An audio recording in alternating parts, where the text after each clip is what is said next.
I take you on one of my breaks. Actually, this isn't typical because usually if I sort of have a break in between a coaching, there is so much repertoire to learn. I have a folders for each student, for each of the 15 students. 5 of them have recitals that I have all of their repertoire times 15. So things go very quickly. It's not that I'm used to that. I'm used to binders full of repertoire. But, I see someone's logged on. I know usually these vlogs, they happen rather spontaneously because I'll be working and you know what? I'd love to check in and let them know what's going on. So anyway, usually on one of my breaks, I'll usually be practicing something, but you know what? I've been practicing a lot lately. And so it's been so beautiful. It's starting to get a little bit cooler. It's kind of hot now, but I can see the trees starting to turn color. Can't really see it yet, but I can see it starting. More beautiful. So right now, it's just turned into a bit of a spontaneous tour of campus. I'm headed towards the Grove, which is sort of the central meeting place, and also where all of the tailgating happens, the massive tailgate parties. Imagine like 15,000 people just gathered. There's not a square inch of green space on the days of the games available because it's all being taken up by tent after tent after tent after tent, and the smells on campus, just the smoked meats and barbecuing and all that kind of stuff is just, before I leave, like I have to get to a game because it's just something to experience, you know. I can feel the energy on those game days. Actually, one of my students, who you might have, I did a coaching with Emily Clements and Zoe Bofill, and Zoe was chosen to sing the national anthem at one of these games. And this must be maybe the largest platform, you know, the largest platform for any singer, because that's like tens of thousands of people. And she sent me a video, and she just sounded absolutely fantastic. So let me show you where I'm headed towards. Change yeah, so now I'm going right into the Grove. You can see here all the green space here. They have a little tiny amphitheater, and I'm headed up towards, I guess this is maybe technically also the Grove, but we're also, you'll see, headed up towards the sort of the big fancy building, the Lyceum, which is sort of like the iconic building, Lyceum. Anyway, so this past week has been, really, things are getting into full swing. We have already, I can feel we got recitals coming up. Singers are starting to sing, and every Monday, Wednesday, and Friday have the possibility of a local area meeting or a student recital. You know, these times where students have the opportunity to try out some repertoire, and I play all those, baby. So yesterday we had our first one, and I was so proud.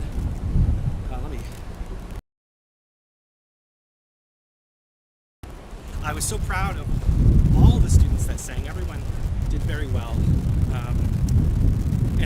And the double bill of an Arias showcase and La Serva Padrona at the end of November. So lots of exciting things going on. The big thing that I've been working on with students with, particularly the Caleb and Emily, who are the two main roles in La Serra Padrona. It's an opera, is really the singing spoken bits that advance the plot forward, and it contains a lot of text. Also for somebody to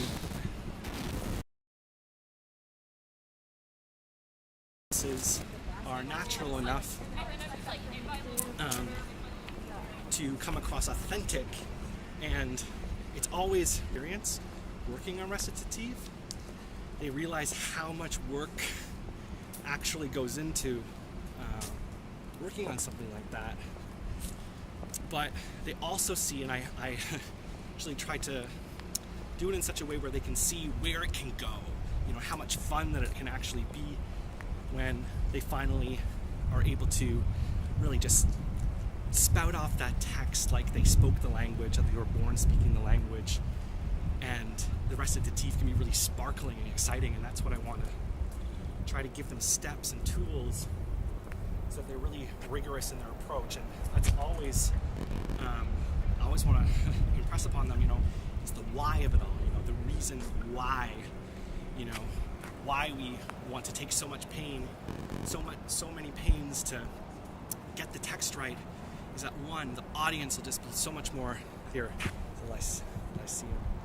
The audience will be so much more receptive, sparkling, the drama is exciting, and also they're going to have so much fun in the rehearsal process.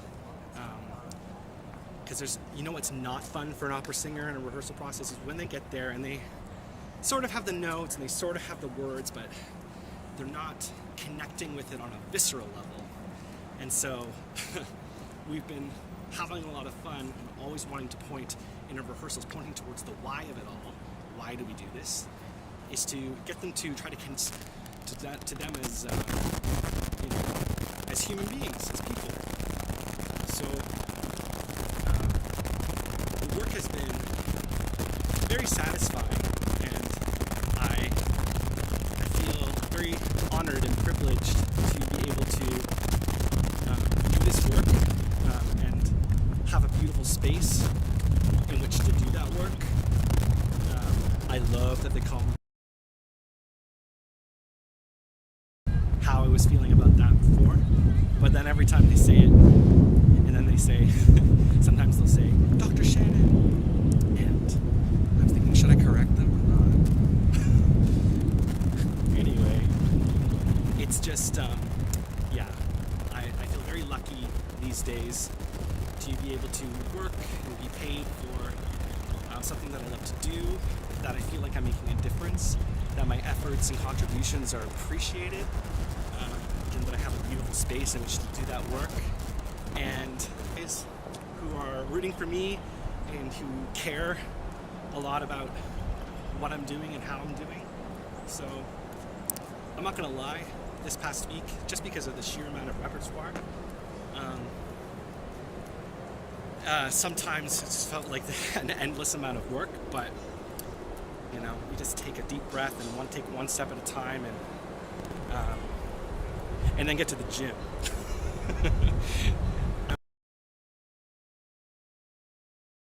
The stress, of the day, and also knowing what to do. Behind me there are food trucks all over campus, and they actually smell pretty good. One of these days, as I said, this is actually the first time during one of my breaks that I've actually stepped outside. Usually I don't. It's early in the morning, so I'll tell you, on Tuesdays and Thursdays, those are the days I teach my 8 a.m. class, the diction class, and because I'm new to teaching a class, I get up very early, like 5 a.m., because I want to be fresh, and I also just want to review the lesson plan. I want to make sure that the clips that I'm choosing, right now we're doing the German diction portion module, and so I want to make sure that I'm ready, and that the hour and 15 minutes of that class is. Did a little bit of marking. Oh my gosh. Oh, it says this transmission. Hopefully we'll get back on track. I guess that's the challenge when you're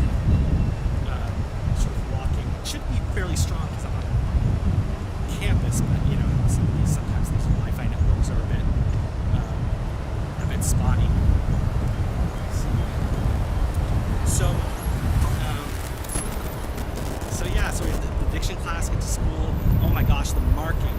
They're not lying. When I used to hear teachers talking about, oh, there's so much marking to do. I only have a class, my class is only 7 people, and for that first assignment, my God, the amount of time that's suggestions for improvement and everything, it's a lot of work. I'm like, oh, I should be practicing when I have all this marking to do. But yeah, I've been really happy with how that class, the students have been catching on to concepts, and we even have like 3 collaborative pianists in the class. They have no formal training in diction and the international phonetic alphabet or anything, and I have to say, they're doing remarkably well. I'm very impressed. Perspective to dictions and its various uses, and that's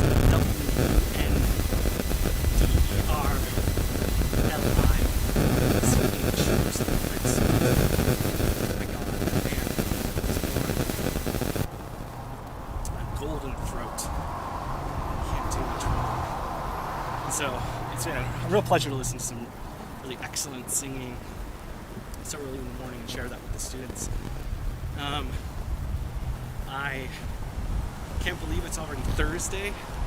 I was able to schedule my days so that if anything Fridays, and I'm also able to, like tomorrow, be performing a recital for you guys, which is going to be all inspired.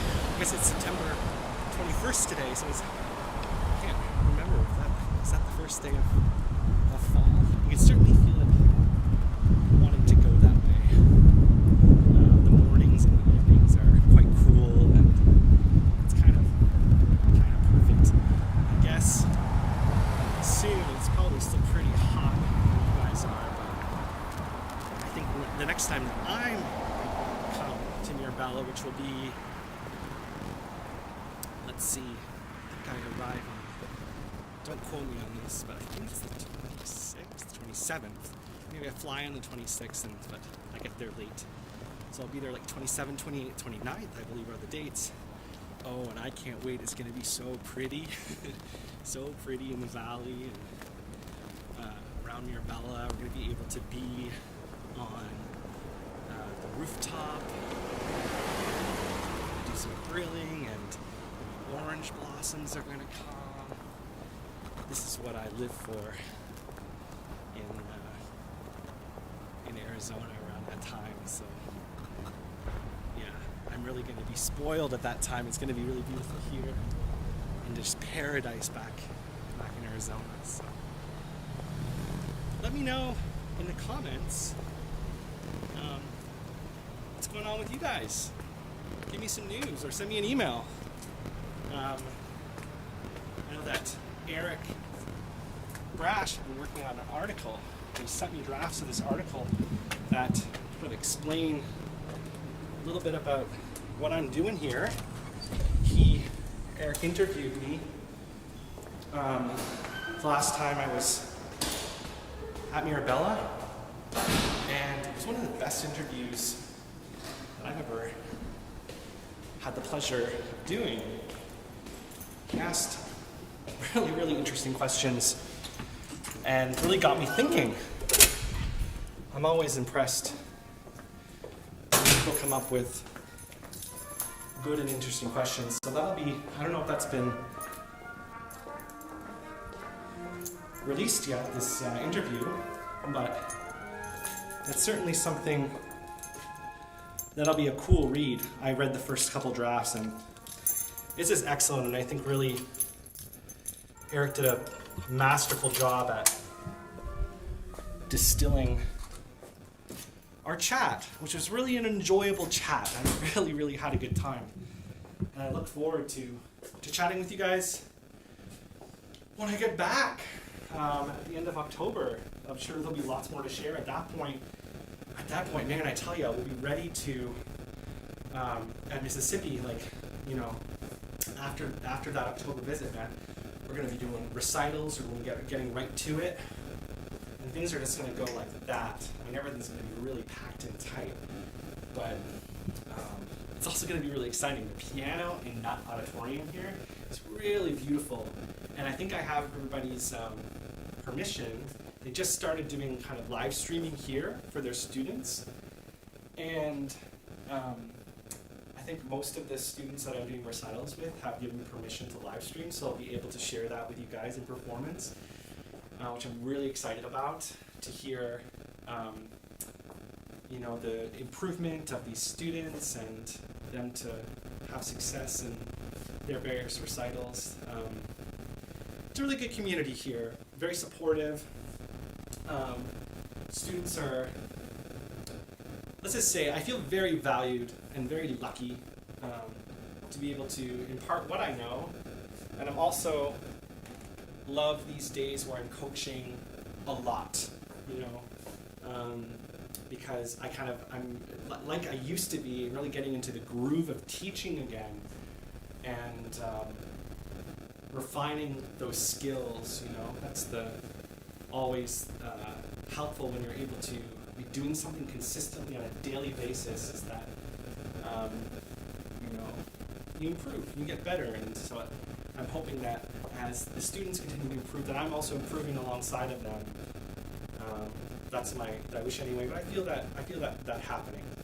So anyway, I'm not sure if there's anything else that I have to share. Well, we've been very busy. At the end of Monday to Thursday, we have opera studio class. Right now, opera studio class has been, we've been heavily getting ready, rehearsing music for the scenes program that's going to be happening. So last week and then this week have been intensive music rehearsals. This week, simultaneously, Dr. Bonita Bunt, who's the stage director for the scenes program, has been working with the students in the other room. And then next week, we start staging, so we bring it all together. This sure that the memory is there, because when we start staging, they really have to be off book in order to really benefit, you know, from bringing the staging aspect to it. You know, you don't want to be thinking about notes and rhythms. That should be, you know, really solid. So I think we've been doing a lot of good work to get all the music ready for Dr. Bonita Bunt and her staging next week. There's a fabulous closing number. Richard Rogers. What is it from? It's like it's not a jukebox musical, really. It's like different songs from various various musicals that come together in a show called A Grand Night for Singing. And they have a great number in there based on Some Enchanted Evening with really stunning harmonies, and I'm really excited we're going to get to rehearse that with them today. They sound really good. They sound really good when they sing all together. There's nothing like hearing, you know, a bunch of young and talented, aspiring opera singers come together and really, you know, sound like $1,000,000. They're also such a supportive group, I have to say. Like, they really support one another, which isn't always the case, you know. We knew that from the very first day when they did their auditions for one another. Let's get a message from Sue. Hi, Sue. If you're listening, I'll read your email in a second. I'm going to be logging off in just a moment, but nice to know that. I saw that she tried to log on. Yeah, it's been a really supportive environment. You know, right from the first days in their auditions, you could hear, you know, the way that they were speaking about one another and encouraging one another. It's really a special thing, and again, it's not always that common, you know. But it's just another reason to be grateful about being in a place like this. You know, the supportive community. Anyway, I think. And so there's still a bit of work for the rest of the day. Today I play some lessons. I play for three teachers, but one more than the others, Dr. Joss Milton, just a wonderful teacher. I also occasionally play for Dr. Bradley Robinson, also a wonderful teacher, and his wife, who's also on the voice faculty, Professor Jennifer Robinson. Today, I think the rest of the day is with Dr. Milton's students, so that'll be a lot of fun. And then we do a few rehearsals last music rehearsals for the Scenes program and La Serva Padrona. And then the day will be over. Basically, the weekend will be here, but I'll be singing it tomorrow for my fall performance. So until then, have a good one, Mirabella. Talk to you soon.